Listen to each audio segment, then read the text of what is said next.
বছর ধরে মার খেয়েছে। রাসূলুল্লাহর কি দোষ ছিল? হ্যাঁ না বলেন।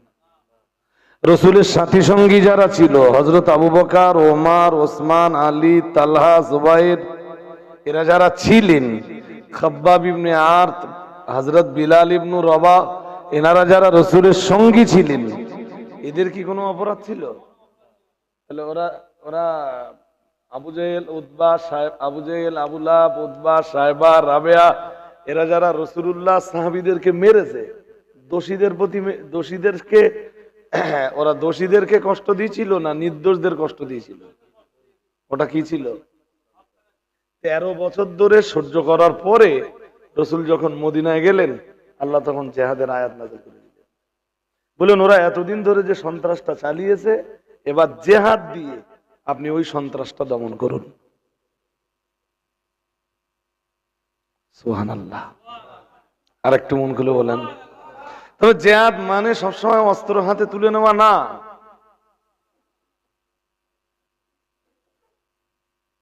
যদি আপনারা এই কথাগুলো বোঝেন, আমার মনে হয় আপনারা লাভবান হবেন। এর আগে আমাদের মুসা সাহেব ওয়াজ করেছেন, মাঝখানে আর কেউ কেউ ওয়াজ করেছেন আমি জানি না। মুসা সাহেবের পর কে ছিলেন? ও আবুল হোসেন ভাই ছিলেন। তারপরে আমাদের সাইফুল্লাহ ভাই ওয়াজ করেছেন।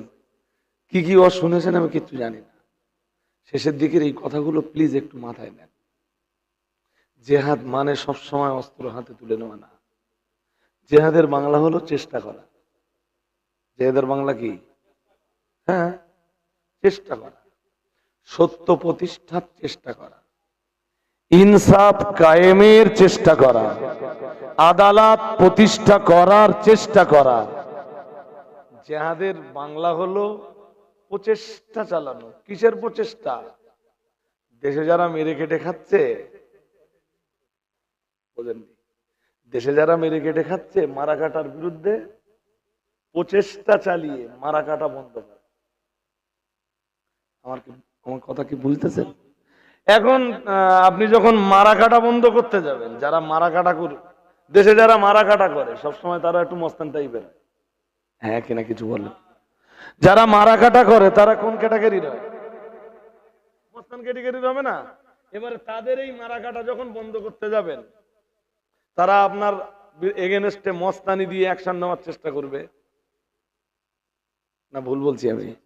মস্তানি দিয়ে অ্যাকশন নেওয়ার চেষ্টা করবে তো তখন আপনি তাদের এই মস্তানিটা রুখবেন কি দিয়ে? তাদের এই সন্ত্রাসটা রুখবেন কি দিয়ে? তখন আপনি হাতে অস্ত্র তুলে নেন। এর নাম জিহাদ। এর নাম জিহাদ। মানে নিরীহ মানুষকে মারা নয়, নিরপরাধ মানুষকে মারা নয়। জিহাদ মানে নির্দোষের উপরে আক্রমণ নয়। জিহাদ ন্যায় বিচার প্রতিষ্ঠার জন্য। আর একটু মন খুলে বলেন। জিহাদ পৃথিবীতে ইনসাফ কায়েমের জন্য। জিহাদ আদালত প্রতিষ্ঠার জন্য। জিহাদ সুবিচার কায়েমের জন্য। জিহাদ সন্ত্রাস মুক্ত সমাজ গঠনের জন্য। জিহাদ সন্ত্রাস মুক্ত দেশ গঠনের জন্য। জিহাদ মারা কাটা বন্ধের জন্য। জিহাদ রক্তপাত বন্ধের জন্য। আমার কথা এই পর্যন্ত কি বুঝেছেন? কি বললেন? আল্লাহ বললেন একটা ব্যবসা শেখাবো। কি সেই ব্যবসা? তুমিনুনা বিল্লাহি, ঈমান আনবে তোমরা আল্লাহর উপর, ওয়া রাসূলিহি, ঈমান আনবে তোমরা রাসূলের উপর, ওয়া তুজাহিদুনা ফি সাবিলিল্লাহ, জিহাদ করবা তোমরা আল্লাহর রাস্তায়, প্রচেষ্টা চালিয়ে যাবে তোমরা আল্লাহর রাস্তায়। আমরা জানো বললাম আল্লাহ প্রচেষ্টা আমরা কেমনে চালিয়ে যাব? প্রচেষ্টা আমরা কি দিয়ে চালাবো? আল্লাহ আপনার রাস্তায় আপনি জিহাদের নির্দেশ দিয়েছেন, প্রচেষ্টা করার নির্দেশ দিয়েছেন। আল্লাহ আপনার দেওয়া এই নির্দেশটা কেমনে আমরা বাস্তবায়ন করব? আল্লাহ আল্লাহ পাক রব্বুল আলামিন বললেন বিআমওয়ালিকুম ওয়া আনফুসিকুম। আল্লাহ পাক রব্বুল আলামিন বললেন তোমরা জিহাদ করবা দুইটা জিনিস দ্বারা। এক নম্বরে বললেন বিআমওয়ালিকুম, তোমরা জিহাদ করবা, প্রচেষ্টা করবা তোমাদের সম্পদ দিয়ে। আর একটু মন খুলে বলেন। পাশে আর একটা কথা একটু যোগ দিয়ে নেই, সেটা হলো শান্তির মেসেজ, শান্তির বার্তা পাওয়া যায় শুধু কোরআনে। সুবহানাল্লাহ বলুন। কথা কোন জায়গায় হচ্ছে যেন? এ তাবারুক কি আছে দালালো, এরা করছি তাবারুক দেওয়ার সময় হয়েছে, এখন ঝামেলা করে তাবারুক খাওয়াটা নিজের জন্য প্রতিবন্ধকতা সৃষ্টি করে না বাবা। এমন কন্ডিশন যেন না হয় যে তুমি তাবারুক পাচ্ছ না। একটুখান ধৈর্য ধরা হয়ে গেছে। শান্তির মেসেজ পাওয়া যায় কোরআনে। সুবহানাল্লাহ বললেন না তো? আর একটু মন খুলে বলেন। আবার বলছি, শান্তির মেসেজ পাওয়া যায় কোরআন। তো আমার আল্লাহ শান্তি প্রতিষ্ঠার জন্যই পৃথিবীতে পাঠিয়েছেন। অশান্তি অরাজকতা মদিনার দিকে তাকালে, তৎকালীন মদিনার দিকে তাকালে আপনি বুঝতে পারবেন, মদিনায় রসুলের ইন্তেকালের আগে কোনো চোর নেই, ডাকাত নেই, গুন্ডা নেই, বদমাইশ নেই, কোনো মার্ডারার নেই, মার্ডার কেসের আসামি নেই। সুবহানাল্লাহ এখন বলবেন না পরে বলবেন? কোনো ধর্ষক নেই, নারীবাজ নেই, নারীর বেইজ্জতি করার মতো সাহস কারোর নেই। মুহাম্মাদুর রাসূলুল্লাহ সাল্লাল্লাহু আলাইহি ওয়াসাল্লাম এক, সন্ত্রাস মুক্ত সমাজ গড়েছেন, রাষ্ট্র গড়েছেন, দেশ কায়েম করেছেন। দুই, শান্তিপূর্ণ রাষ্ট্র উপহার দিয়েছেন। আর একটু মন খুলে, তিনি তো মদিনায় দাঁড়িয়ে বলেছিলেন সুদূর ইয়ামান থেকে একজন মহিলা, সঙ্গে বাবা থাকবে না, ভাই থাকবে না, ছেলে থাকবে না, স্বামী থাকবে না, মুহরেম কোনো পুরুষ থাকবে না, একা সুদূর ইয়ামান থেকে সে মক্কা শরীফে হজ করতে আসবে, তাকে ডিস্টার্ব করার মতো কোনো পুরুষ থাকবে না। শান্তির সমাজ না অশান্তির সমাজ? কি বুঝতেছেন এত রাত্রে? কি শান্তির সমাজ কায়েম করেছেন রাসূলুল্লাহ। চোর নেই, আজও নেই।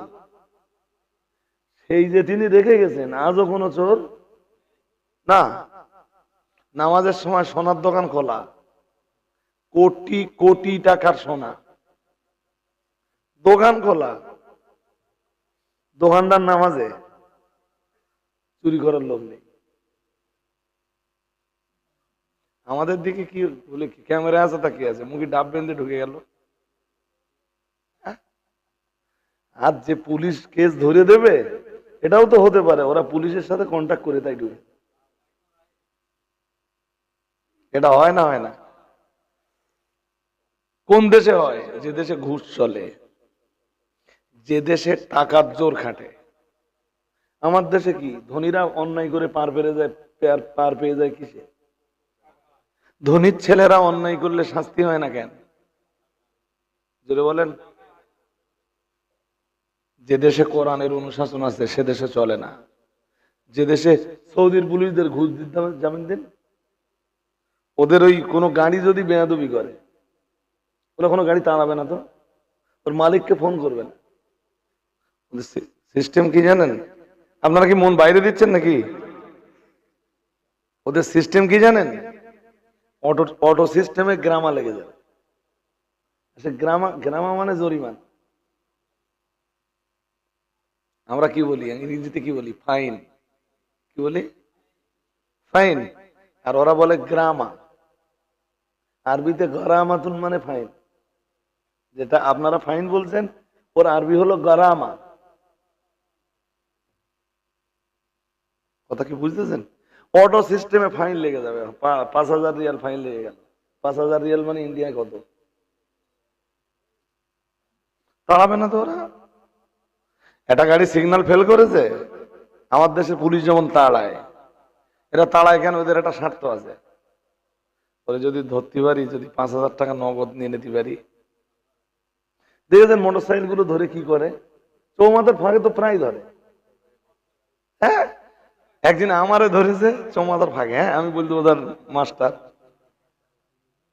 তা আমার তো চেনে টেনে না, তা আমার ধরেছে বলে কাগজপত্র দেখান। তা আমি বলি কাগজপত্র না দেখা মানে অসুবিধা নেই, মোবাইলে সব আছে, এমনি পেপার নেই, মানে হার্ড কপি নেই, সফট কপি আছে। কাগজপত্র দেখাচ্ছি আমি, অসুবিধা নেই তো। স্যার এই গাড়ি ধরেন, অসুবিধা নেই, কিন্তু লোকজন বুঝে তাই ধরেন, তা আপনাদের আবার অসুবিধা হবে। আমি চাই না আপনাদের অসুবিধা হোক। আমার বলছে কি করেন আপনি? আমি যাই করি, ওটা আপনার জানার দরকার নেই, অন্তত লোকজন বুঝে তাই ধরবেন। ওই একদিন বলেছিলাম, সেখান থেকে আমার গাড়ি আর কোনোদিন বের দেয় না, কাগজপত্র দেখেনি। যার কাগজপত্র নেই দূষণে ছেড়ে দেবে। এটা কি? উৎকোচ। ভালো বাংলায় বলে উৎকোচ, এটা লোয়ার বাংলায় বলে ঘুষ। ইসলামে ঘুষের কোন জায়গা বলছেন কেন? বলেন, জোরে বলেন। ভারতবর্ষে ঘুষ ছাড়া কোনো কাজ হয়। একটা পাসপোর্ট করতে যাবেন, ডিআইবি খাবে, হ্যাঁ না কিছু বলে না। হ্যাঁ, একটা জমির রেকর্ড করতে যাবেন, অফিসার 500 টাকা চেয়ে নেবে। আর নইলে আপনার শুধু ঘোরাবে, ডেট দেবে, কোনোদিন গেলে বলবে লিঙ্ক নেই, কোনোদিন আজকে সব খুব ব্যস্ত আছে, যাও আজকে আর হবে না। আপনিও হিসাব করে দেখলেন যে 10 দিন আসার চাইতে 10 দিনই 3-10কে জন দিলেও তো 3,000 টাকা আয় করা যায়। তারপরে যেতে আসতে একটা খরচ আছে, তার চেয়ে ওর 500 টাকা দিতে হবে। এই তো আমাদের দেশের সিস্টেম। ইসলামী রাষ্ট্রে এসব চলে না। রাসূলুল্লাহ বিশ্বের দরবারে দাঁড়িয়ে বলেছিলেন, আর রাশি অল মুরতাশি কিলাহুমা ফিন্নার। ঘুষদাতা, ঘুষ গ্রহীতা দুটোই যাবে জাহান্নামে। বলুন নাউজুবিল্লাহ। যে ঘুষ দেয় সেও জাহান্নামে, যে ঘুষ নেয় সমান অপরাধী। আর দুটোই অ্যান্টি সোশ্যাল, দুটোই সমাজ বিরোধী, দুটোই দেশ বিরোধী। আমি কি কথা বলছি বুঝতেছেন? ইসলামে এইসব নিয়ম কানুন নেই ভাই সাহেব। 1,500 বছর আগে মুহাম্মদ সাল্লাল্লাহু আলাইহি ওয়াসাল্লাম মদিনা মুনাওয়ারাতে দাঁড়িয়ে বলেছিলেন, ঘুষ দেওয়াও চলবে না, নেওয়াও চলবে না। ইসলামে কোনো ঘুষের কারবার থাকবে না। আজও সৌদিতে নেই ঘুষি কারবার। আপনি কোনো কাজের জন্য যাবেন, যে কোনো অফিস, ওরা আপনার কাজটা করে দেবে। ওরা কাজটা করে দেওয়ার জন্য তো মাইনে পায়। ফের আপনার কাছে টাকা নেবে কেন? আমার কাছে টাকা নেবে কেন? সরকার ওদের হাজার হাজার টাকা মাইনে দিয়ে, লাখ লাখ টাকা বেতন দিয়ে ওদের পুষছে তো আমাদের কাজ করে দেওয়ার জন্য। হাজরিনে মজলিস, শান্তির সন্ধান যদি করতেই হয়, শান্তি আছে ইসলামে, শান্তির মেসেজ আছে কোরআনুল হাকিমে। সুবহানাল্লাহ। আর একটু মন খুলে বলেন। অভাব তো এই জায়গায় যে মুসলমানরাই কোরআনটাকে গুরুত্ব দেয়নি। আল্লাহ বলেছেন সুদ হারাম, মুসলমানদের ভিতরে সুদ পাওয়া যায়। লটারি হারাম। কিছু মনে নেবেন না, আপনাদের এই যে বাজারটা আছে, নাম কি? নেড়ুলি বাজার। নেড়ুলি বাজার লটারির দোকানে যারা ভিড় জমায়, 90% মুসলিম। হ্যাঁ কিনা কিছু বলে না। 90% মুসলিম হবে। ভিড় জমায় কারা? চৌমাথার মতো মার্কেট, মুরারিশা চৌমাথার মতো মার্কেট, যার চতুর্দিকে মুসলিম। না ভুল বলছি? ওদিকে সেই মাখাল গাছা পেরিয়ে কিছু দাসেদের বাস, এদিকে চৌমাথা টপকানোর পরে ওই যে ফাঁকাটা টপকারেন, তারপর কিছু ঘোষেদের বাস, তাই তো? তাই তো? এদিকে রাজাপুর, মাঝখানে কি কেউ আছে? নেই। এদিকে ঘোলা, সদরপুর, বলদেবতা, সেই ভেবিয়া না আসা পর্যন্ত হিন্দু ভাইদের বসবাস আর নেই। একটা বলা যায় যে ছোটখাটো একটা মোটামুটি মুসলিম এরিয়া। চৌমাথার মতো চৌমাথার মতো মার্কেটে লটারির দোকান গুলো ভালোই চলতেছে, খুব দাপটের সাথে চলছে। কারা কাটে? মদের দোকানে যান, ভিড় কাদের? আরে কথা বলছেন না কেন? শান্তির পরোয়া মুসলিমরা করে। মুসলিম যদি ভাবে যে মদে শান্তি, মুসলিম যদি ভাবে জুয়ায় শান্তি, মুসলিম কমিউনিটি যদি ভাবে শান্তি লটারিতে, আমার তো কিছু করার নেই। আমি কি করতে পারি? মুসলিম যদি কোরআনকে মেনে না চলে আমি কি করতে পারি? তবে কোরআন একটা কথা বলেছে, আল্লাহ বলেছেন মা আনজালনা আলাইকাল কুরআন লিতাশকা। মহান আল্লাহ জানিয়েছেন নবী, আপনাকে কষ্ট দেওয়ার জন্য আমি আল্লাহ কোরআন নাযিল করিনি। আল্লাহ পাক রব্বুল আলামিন বললেন আপনাকে কষ্টের ভিতরে ফেলবার জন্য আমি আল্লাহ কোরআন নাযিল করিনি। আর কিয়ামত পর্যন্ত যারা আমার কোরআনকে মেনে চলবে আমি আল্লাহ তাদেরকে কষ্টের ভিতরে ফেলে দেওয়ার জন্য কোরআন নাযিল করিনি। কিয়ামত অবধি কোরআনের অনুসারী যারা অনুগামী যারা তাদের কষ্ট লাঘব করে দেওয়ার জন্যই আমি আল্লাহ কোরআন নাযিল করেছি। আরেকটু মন খুলে বলেন, কোরআন আমি কেন নাযিল করেছি জানো? মানুষের কষ্ট দূর করে দিতে। কোরআন মানুষকে কষ্ট দেওয়ার জন্য আসেনি। জিহাদ মানে বলেন চেষ্টা করা। জিহাদের অ্যাকচুয়াল অর্থ ওই চেষ্টা করতে করতে যখন যদি কখনো আপনি সন্ত্রাসীদের মুখোমুখি হয়ে যান, যে সন্ত্রাসীরা আপনাকে ইনসাফ কায়েম করতে দিচ্ছে না, সন্ত্রাসীরা আপনাকে আদালত প্রতিষ্ঠা করতে দিচ্ছে না, তখন আপনার তো কোনো রাস্তা নেই সন্ত্রাসীদের মোকাবেলা। ওরই নাম তো জিহাদ। অ্যাকচুয়াল জিহাদের অর্থ চেষ্টা চালাও। সুবহানাল্লাহ। আর একটু মন খুলে বলেন, এই যে মাদ্রাসাগুলো পরিচালনা হয় এবং আল্লাহর রাস্তায় চেষ্টা করা হয়, এদের হাতে কোরআন তুলে দেওয়া, এদেরকে কোরআনের হাফেজ বানানো, এদেরকে কোরআনের আলেম বানানো, এরাই একদিন মানুষকে শান্তির মেসেজ দেবে। তাতে আল্লাহর দ্বীন জিন্দা হবে, তাতে আল্লাহর দ্বীন প্রতিষ্ঠিত হবে, তাতে শান্তি প্রতিষ্ঠিত হবে। আজকে এই দুটো ছেলের মাথায় আমরা পাগড়ি পড়ালাম। আমি বলেছিলাম মজ করতে বসিনি। তো এইরকম ছেলে বানাতে কি খরচ হবে না? টাকা পয়সা কি উঠেছে কিছু? আজকে কে করেছিল? দুটো ছেলের জন্য আমি বেশি চাইবো না। একজন কেউ 10,000 টাকা দেবেন? আপনি আপনি নাম কি? আচ্ছা, এখানে বাড়ি? আমার চেনেন ভালো নাকি? আলহামদুলিল্লাহ। কেন ধরা দেবেন না? পরে অন্তত ধরা দেন। নারায়ে তাকবীর। কই আওয়াজ ভালো দেননি তো? আমি চেয়েছি সঙ্গে সঙ্গে দিয়ে দেব, বলে আমি দিয়ে দেবো ইনশাল্লাহ। নারায়ে তাকবীর। নাম অজ্ঞাত রেখেছেন, 10,000 টাকা দেবেন। বলুন জিন্দাবাদ। 10,000 টাকা বলুন মারহাবা। নারায়ে তাকবীর, নারায়ে তাকবীর। সিলসিলায়ে মুজাদ্দিদুজ জামান বলুন না, সিলসিলায়ে মুজাদ্দিদুজ জামান। নারায়ে তাকবীর। ভাইয়ের কাছে বলার সঙ্গে সঙ্গে ভাই 10,000 টাকা ওয়াদা করেছেন।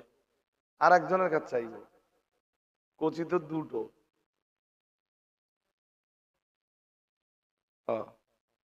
কোচি দুটো না, একটা কোচি না দুটো কোচি? দুটো কোচি। তো একজন 10,000 দিয়েছেন, আর একজনের 10,000 দিতে হবে। আল্লাহর কোন নেক বান্দা আছেন? এই মাদ্রাসা আপনাদের গৌরব, মাদ্রাসা আপনাদের। এ দেখেন, আলেম আর হাফেজদের জন্য আল্লাহ যখন জান্নাতের দরজা খুলে দেবে, তবে এটাও বলে রাখি সব আলেম আর সব হাফেজ জান্নাতে যাবে না। হাফেজ হয়ে কেউ যদি নামাজ নষ্ট করে, আলেম হয়ে যদি কেউ নামাজ নষ্ট করে,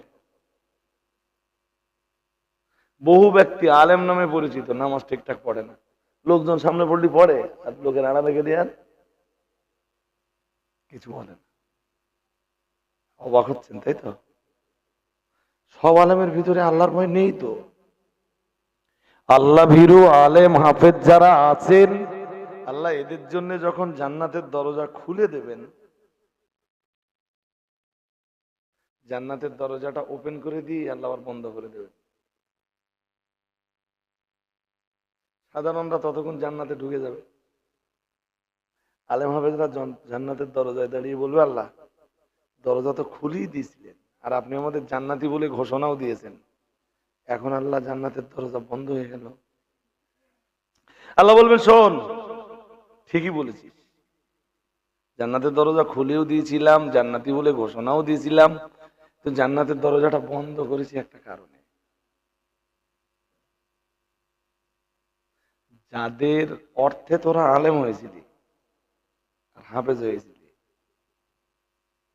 আমি তো কোনো না কোনো প্রতিষ্ঠানে পড়ে, আমি যে প্রতিষ্ঠানে আমার পড়াশোনার সূচনা, তখন ছিল টালির চাল, প্রচন্ড বর্ষা হচ্ছে, কিতাবপত্র নিয়ে এক কোনায় বসে আছি।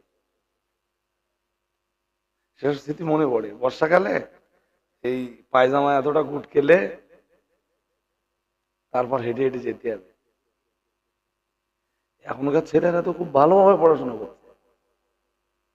আজ থেকে ধরে নেন, এটা 2025, 1995-96, তখন আমার বয়স 10-11 বছর, তাহলে কম বেশ 30 বছর হয়ে গেছে। 30 বছর আগে এই এলাকার পরিস্থিতি কি ছিল?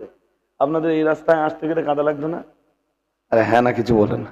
তো এরকম জায়গায় যদি মাদ্রাসা হয়, তো পায়জামা এত গুট কেলে তো আসতে হবে। আমাদেরও তাই হতো। আর মাদ্রাসা টালির চাল, আর খাওয়া, ও ওই ডাইল যারা সহ্য করতে পেরেছে তারা আলেম হতে পেরেছে। এখন তো এরা সুখের সাথে পড়াশোনা করছে। আমি আমার ছেলেরে প্রায় বলি, আমি তোমার বাবা যা কষ্ট করেছে তুমি 1% কষ্ট করেনি বাবা, তোমার আব্বু যা কষ্ট করেছে তোমার সেই কষ্টের 1% হয়নি, তুমি তো কষ্টই পাওনি।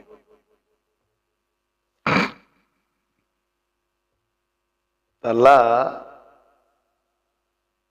আল্লাহর আলেম হাফেজ বান্দারা বলবেন, আল্লাহ জান্নাতের দরজা আবার আপনি ক্লোজ করে দিলেন, একবার তো ওপেন করে দিয়েছিলেন। আল্লাহ আল্লাহ বলবেন, ঠিকই বলেছ, যাদের টাকায় পড়াশোনা করে তোমরা আলেম হাফেজ মাওলানা মুফতি হয়েছ, জান্নাতের দরজা পর্যন্ত তাদের আসতে দাও, তাদের সঙ্গে করে নিয়ে আমার জান্নাতে ঢুকে যাও। আর একটু মন খুলে বলেন। আদ-দাল্লু, হাদিসে আসছে, আদ-দাল্লু আলাল খায়রি কাফাইলিহি, রাসূলুল্লাহ জানিয়েছেন, কেউ যদি ভালো কাজ করে ও যতটা সওয়াব পায়, যে মানুষটা ভালো কাজের নির্দেশনা দেয়, আল্লাহ পাক রব্বুল আলামিন তার আমলনামায় ততটা সওয়াব লিখে দেয়। আর একটু মন খুলে বলেন। আপনি কোরআন মুখস্থ করতে, فقد قال الرب سبحانه وتعالى بسم الله الرحمن الرحيم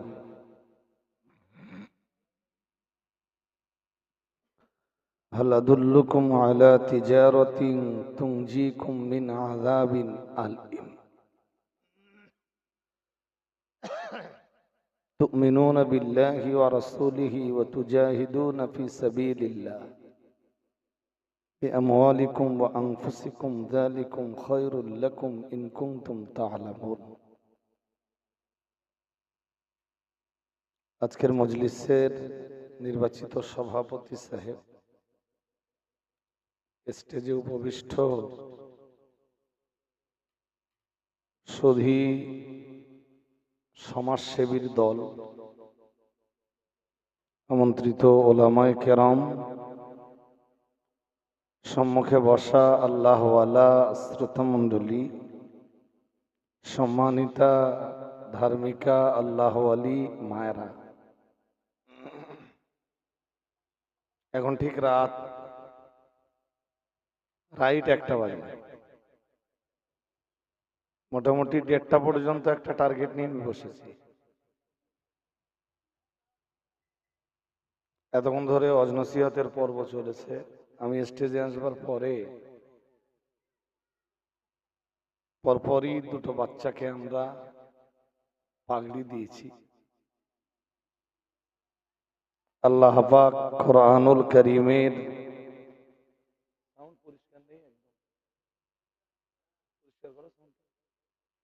অবস্থা ভীষণ খারাপ নাই।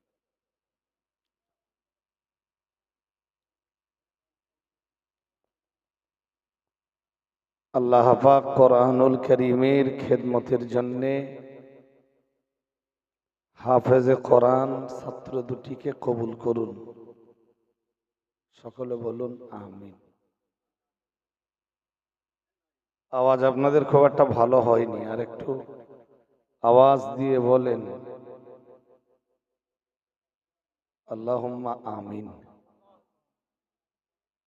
যতটা মানুষ আছেন আওয়াজ ঠিক সব দিক দিয়ে সমান উঠিনি, আর একটু ভক্তি ভরে বলেন আল্লাহুম্মা আমিন।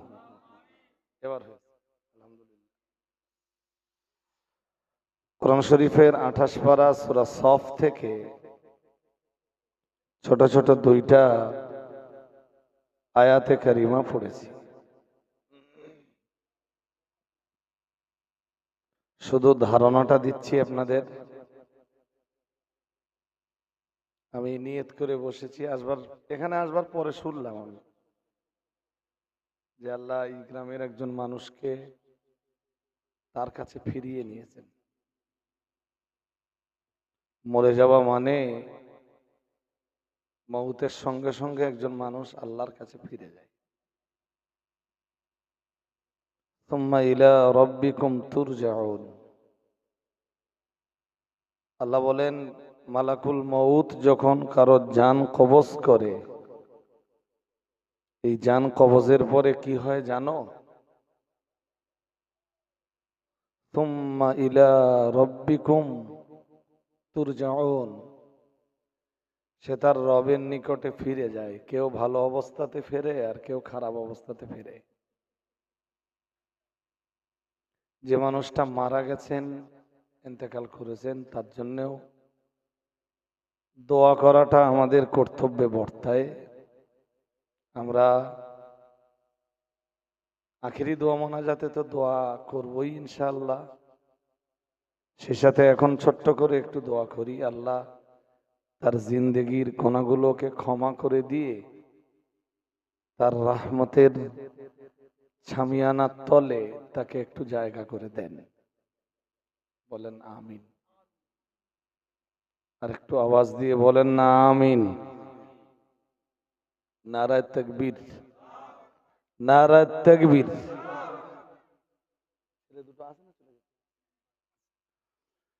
তো ওদের দুজনকে স্টেজে এখনো বসিয়ে রেখেছি। 2-3 মিনিটে আমি আয়াতের সারমর্মটা বলছি। আয়াত দুটো চাহিদা অনেক। 28 পারা সূরা সফ 10 এবং 11 নম্বর আয়াত। বিসমিল্লাহির রহমানির রহিম। ইয়া আইয়ুহাল্লাযীনা আমানু, হে ঈমানওয়ালা মানুষের দল। হাল আদুল্লুকুম, আমি কি তোমাদেরকে নির্দেশনা দিব? আলা তিজারাতিন, একটা ব্যবসার নির্দেশনা। আমি কি তোমাদেরকে বলে দেব একটা বিজনেসের কথা?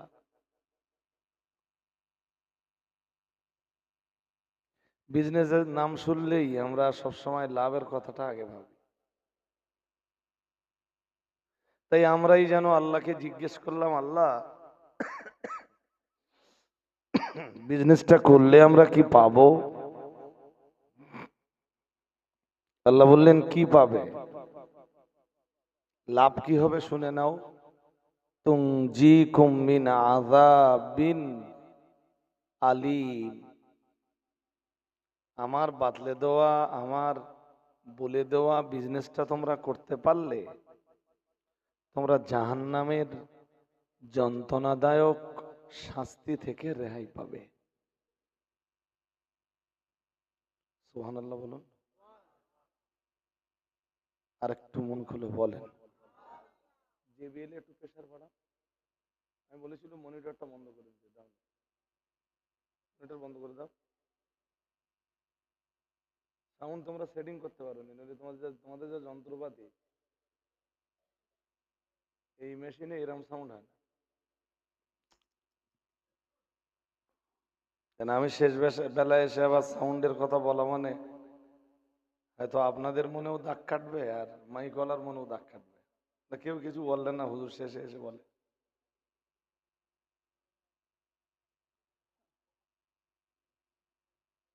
তাহলে আমরা বিজনেসটা কি সেটা জানলাম না। বিজনেসটা করবে কারা? ঈমানওয়ালারা।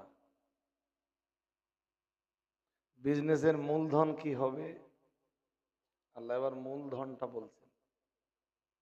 বলছেন শোনো, বিজনেসের মূলধনটা হলো তুমিনুনা বিল্লাহ, তোমরা ঈমান আনবে আল্লাহর উপর। বলুন কার উপর? সবাই একটু বলেন। সাউন্ডটা শুরু করো বন্ধু, শুরু করো, কারণ মোটা হয়ে যাচ্ছে না। তোমরা ঈমান আনবে আল্লাহর উপর। আমরা বললাম ঈমানের পরে আল্লাহ, ঈমান কার উপরে আনবো? আল্লাহ বললেন তুমিনুনা বিল্লাহ, আল্লাহর উপর, ও রাসূলিহি, এবং তার রাসূলের উপর। খুব মন দিয়ে শুনুন। আমার 10 নম্বর আয়াত বলা শেষ, 11 নম্বরটা শুরু করেছি। তুজাহিদুনা ফি সাবিলিল্লাহ। আমরা বললাম আল্লাহ আল্লাহ রাসূলের উপরে ঈমান আনার পরে আমরা কি করব? আল্লাহ আর কি করতে হবে? আর কি করলে আমরা বিজনেসে সাকসেস হব? আল্লাহ বললেন আর একটা মূলধন তোমাদের দিতে হবে। আমরা বললাম কি সেই মূলধনটা? আল্লাহ বললেন তুজাহিদুনা ফি সাবিলিল্লাহ, তোমরা সবাই আল্লাহর রাস্তায় জিহাদ করবা। সুবহানাল্লাহ বলেন না? না ভয় পাচ্ছেন? যে জিহাদের নাম শুনে ভয় হয়? আমি আজকের এর আগে আমার জলসা ছিল ঝুরুলি, সেখানে জিহাদ আর সন্ত্রাস, সন্ত্রাস এক জিনিস আর জেহাদ আর এক জিনিস, এইটাই 2 ঘন্টা ধরে বুঝিয়েছি। অল ডে ইসলাম বিদ্বেষীরা জেহাদটাকে বিশ্বের দরবারে তুলে ধরেছে সন্ত্রাসের নামে, আর তারা তাদের সন্ত্রাসটা সারা বিশ্বে চালিয়ে যাচ্ছে। অথচ তারা জেহাদের নাম রেখেছে, বলুন, সন্ত্রাস। ভারতবর্ষও তাই। মুসলিমরা সন্ত্রাসী, আর মুসলিমদেরকে যারা পিটিয়ে মারছে তারা সন্ত্রাসী না। এই জন্য জেহাদ কি আর সন্ত্রাস কি, এই দুটো জিনিস মুসলিমদের নতুন করে বুঝবার সময় হয়েছে। ছোট্ট করে সন্ত্রাসটা একটুখানি বলে দিই। কোন জিনিসকে সন্ত্রাস বলতে গেলে সেখানে 3টে জিনিস লাগবে। মন দিয়ে শুনুন, আমি বলো শুন না দিয়ে ওয়াজ করছি। কোন জিনিসকে সন্ত্রাস বলতে গেলে সেখানে কয় জিনিস লাগবে? জোরে বলেন।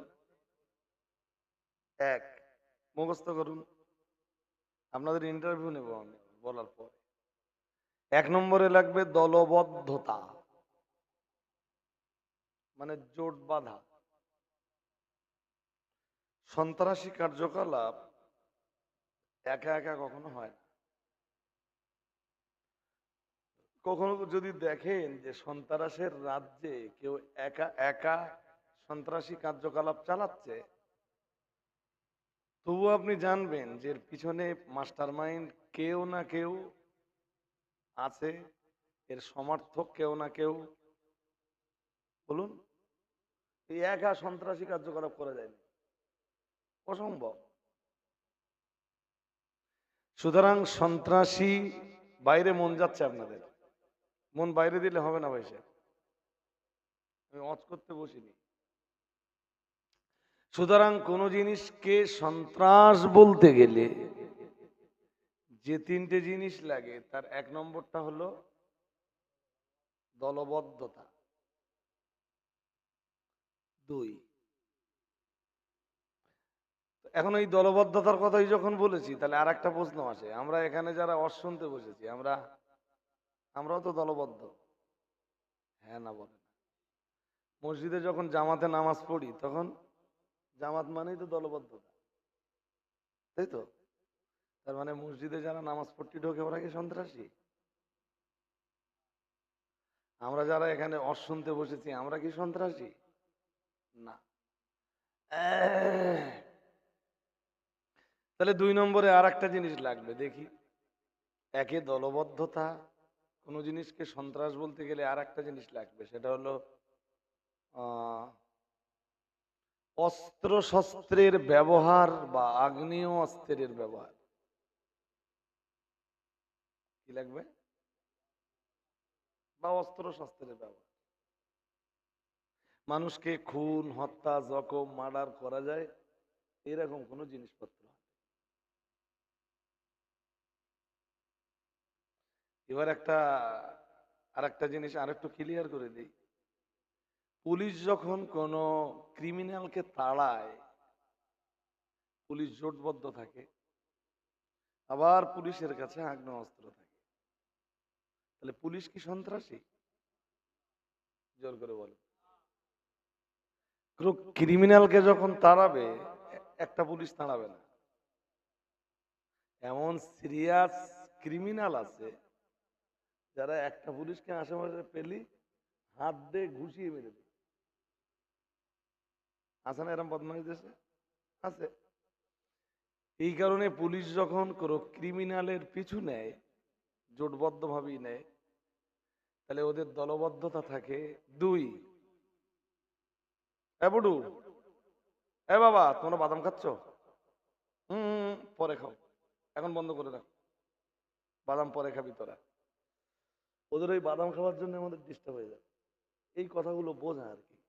তিন নম্বরে যেটা লাগবে, এই জন্য তিন নম্বর আর একটা জিনিস দরকার, কারণ পুলিশের ভিতরে দলবদ্ধতা থাকে, আবার পুলিশের কাছে আগ্নেয়াস্ত্রেও, ওদের কাছে পিস্তল থাকে, তারপর কি বলে, রিভলভার না কি বলে, বন্দুক থাকে অনেকের কাছে, তো তো আগ্নেয়াস্ত্র। কিন্তু এরপরেও পুলিশকে সন্ত্রাসী বলা যাবে না। তাহলে কোনো জিনিস সন্ত্রাস হওয়ার জন্য তিন নম্বরে আর একটা জিনিস লাগবে। কি লাগবে? আমি ঝরুলিতে এই কথাগুলো বলছিলাম, তবে এর বিস্তার ব্যাখ্যা করেছি। তিন নম্বরে যেটা লাগবে তার নাম হলো নির্দোষের প্রতি আক্রমণ। দলবদ্ধতা, অস্ত্র শস্ত্রের ব্যবহার, তিন নম্বরে কি? জোরে বলেন। হ্যাঁ, পুলিশ আক্রমণ করেছে কার উপরে? নির্দোষের না, ক্রিমিনালের উপরে। সুতরাং পুলিশ ক্রিমিনাল তাড়াচ্ছে আগ্নেয়াস্ত্র নিয়ে, এটা সন্ত্রাস নয়। নির্দোষের প্রতি আক্রমণটা হলো, বলুন, জোরে বলেন। আমেরিকার ওয়ার্ল্ড ট্রেড সেন্টারে হামলা হওয়ার পরে হামলাটা কে করেছে? তা বলে ওসামা বিন লাদেন। তাহলে সে কোথায় আছে? তাহলে আফগানিস্তানে। তাহলে আফগানিস্তানের উপরে বোমা বর্ষণ করে, বেশ হাজার হাজার আফগানিকে তারা শেষ করে দিল। এইটারে কি বলা হয়? ওদিকে মন দেন, ওদিকে মন দেন, ওদিকে মন দেন, তাহলে বুঝবেন না। এটারে কি বলা হয়? সন্ত্রাস। কি বলা হয়? এক্ষুনি এক্ষুনি ইসরায়েল এবং ইসরায়েলের সৈন্যরা নিরীহ ফিলিস্তিনিদেরকে মারছে। আমরা এইটা কোন দৃষ্টিভঙ্গি দিয়ে নেব? যারা মারছে তারা দলবদ্ধ, তাদের হাতে আগ্নেয়াস্ত্র আছে, অ্যাট লাস্ট তারা মারছে নিরীহদেরকে, নির্দোষদেরকে। এটাও তো কি সন্ত্রাস? তাহলে আমরা সন্ত্রাসটা যখন বুঝলাম, ঘুম পাচ্ছে নাকি? তাহলে আর 2-3 মিনিট হলে হয়ে যাবে। তাহলে আমরা জেহাদটা কি করে বুঝবো? পৃথিবী জুড়ে যে সন্ত্রাসগুলো চলে, এই সন্ত্রাস দমন করার জন্যে যে পদক্ষেপটা নেওয়া হয়, সেই পদক্ষেপটার নাম হলো ইসলামে জেহাদ। ইসলামের সেই পদক্ষেপটার নাম হলো,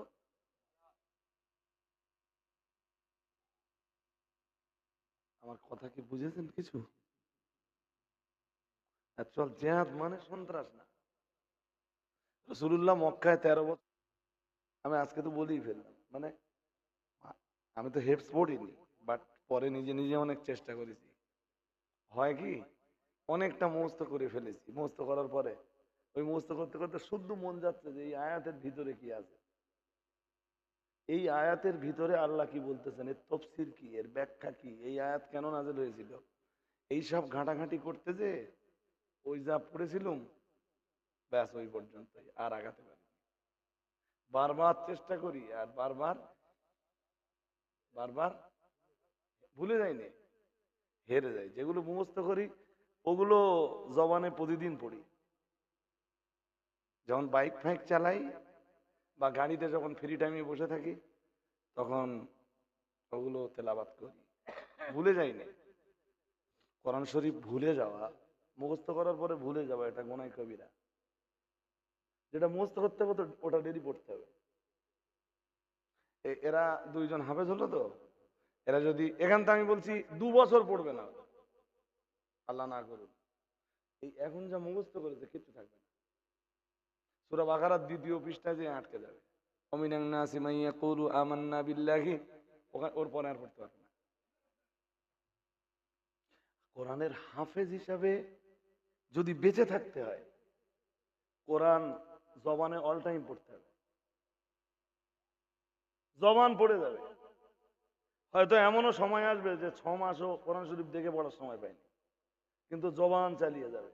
এবারে জবান এমন হাফেজ আছে, কোরআন শরীফ পড়তে পড়তে কোথাও আটকে গেছে তো 25 দিন ধরে চেষ্টা করে যে ওটা ছেড়ে দেওয়া। ও নিয়ত করে যে কোরআন শরীফ না খুলে আমি ছাড়িয়ে নেব। ধরুন 17 পারার কোনো জায়গায় যে আটকে গেছে, এই 20-25 দিন ধরে ওই জায়গাটা শুধু বারবার ওখানে আসতেছে আর আটকে যাচ্ছে, বারবার ওখানে আসতেছে আর আটকে যাচ্ছে, কিন্তু ও নিয়ত করেছে যে আমি কোরআন শরীফ না খুলে ওইটা ঠিক করে নেব।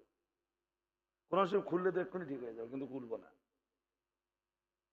25 দিনের মাথায় 26 দিনে যে ওই জায়গাটা যে ও ছাড়িয়ে গেল। কিন্তু পড়তে হবে।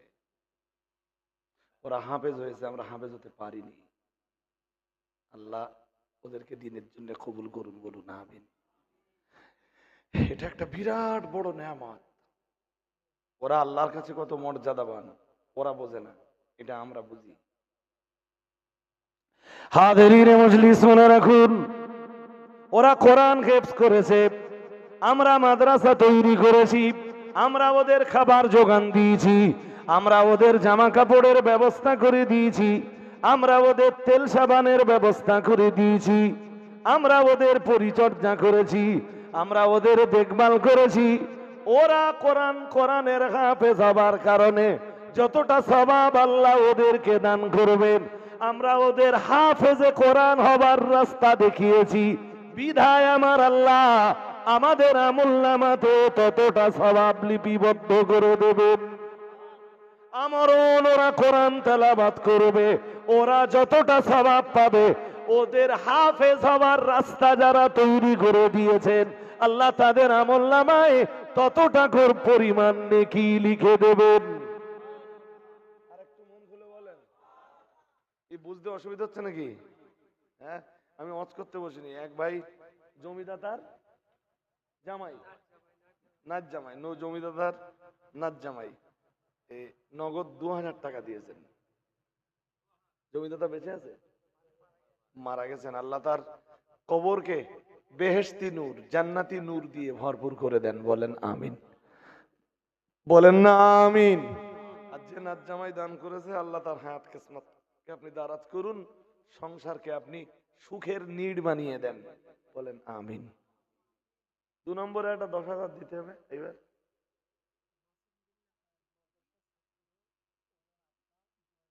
কোথায় বাড়ি? খড়মপুর বাড়ি। মাসুম বিল্লার আব্বা পড়াশোনা করে এখানে। মাসুম বিল্লাহ এখানে পড়াশোনা করে। তো ওর আব্বা 10,000 টাকা দেবে, না রাত থেকে 2,000, 2,000 টাকা দেবে, না রাত তাকবীর, না রাত তাকবীর। আল্লাহ তার আব্বার নেক উদ্দেশ্যকে কবুল করে ছেলেটাকে হাফেজে কোরআন হিসাবে মঞ্জুর করুন, বলুন আমিন।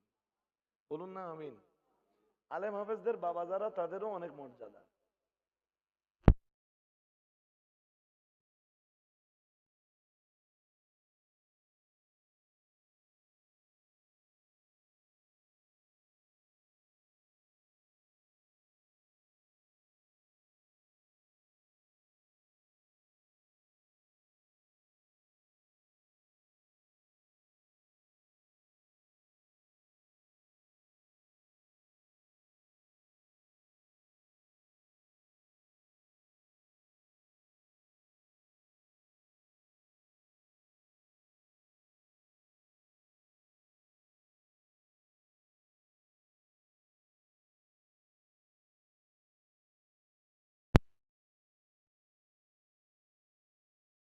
আশিক সর্দার, জায়ুব আলী সর্দার।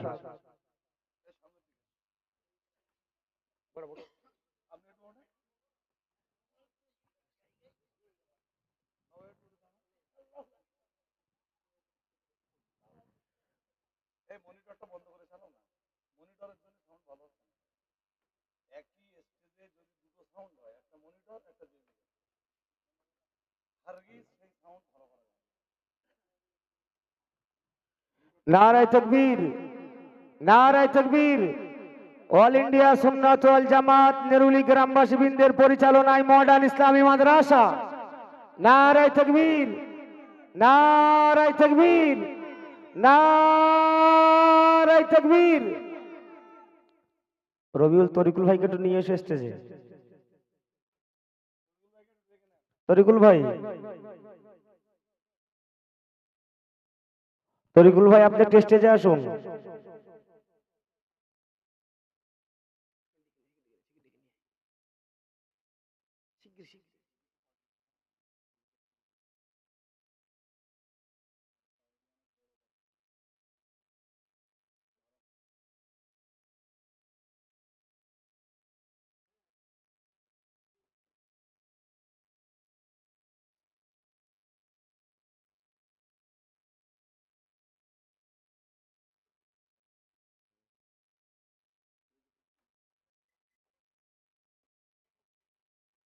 কারি সাহেব হুজুর কোথায়? কারি সাহেব হুজুর, দিকে আসেন।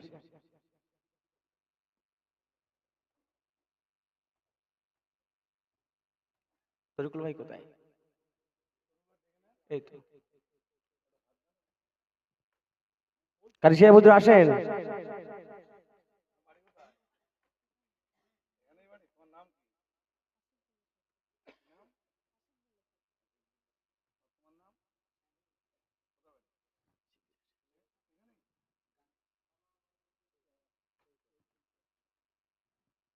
একটু তাকবীর দেন। নারায়ে তাকবীর, নারায়ে তাকবীর।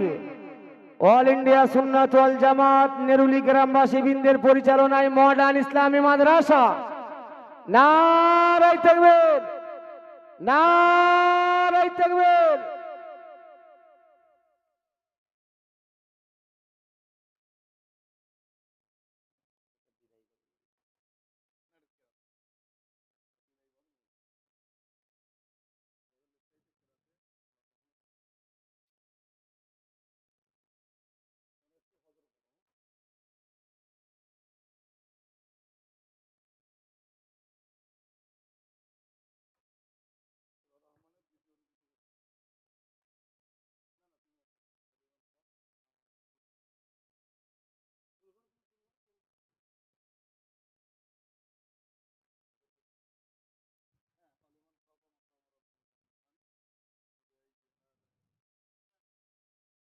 السلام عليكم ورحمة الله تعالى وبركاته.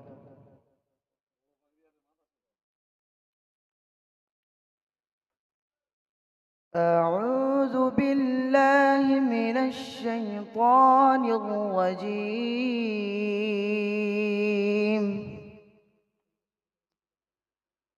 بسم الله الرحمن الرحيم.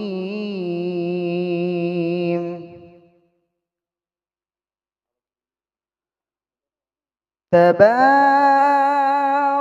الذي جعل في السماء بروجا وجعل فيها سراجا وقمرا منيرا وهو الذي جعل الليل والنهار خلفة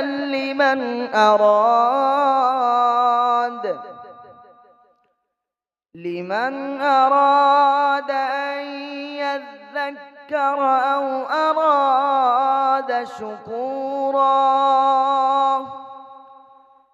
وعباد الرحمن الذين يمشون على الأرض هونا وإذا خاطبهم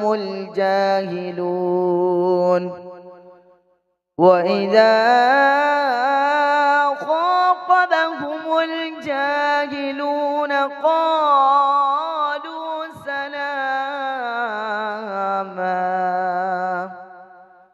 صدق الله العظيم.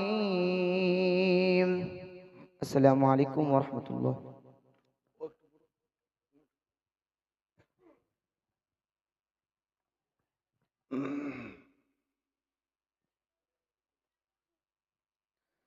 السلام عليكم ورحمة الله وبركاته. أعوذ بالله من الشيطان الرجيم. بسم الله الرحمن الرحيم. فإن الجحيم هي المأوى وأما من خاف مقام ربه ونهى النفس عن الهوى فإن الجنة هي المأوى. يسألونك عن الساعة أيان مرساها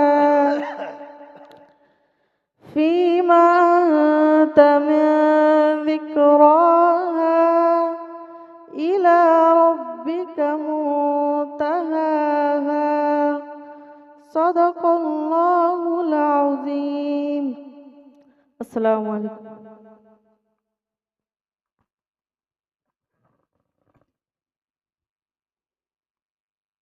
السلام عليكم ورحمة الله وبركاته.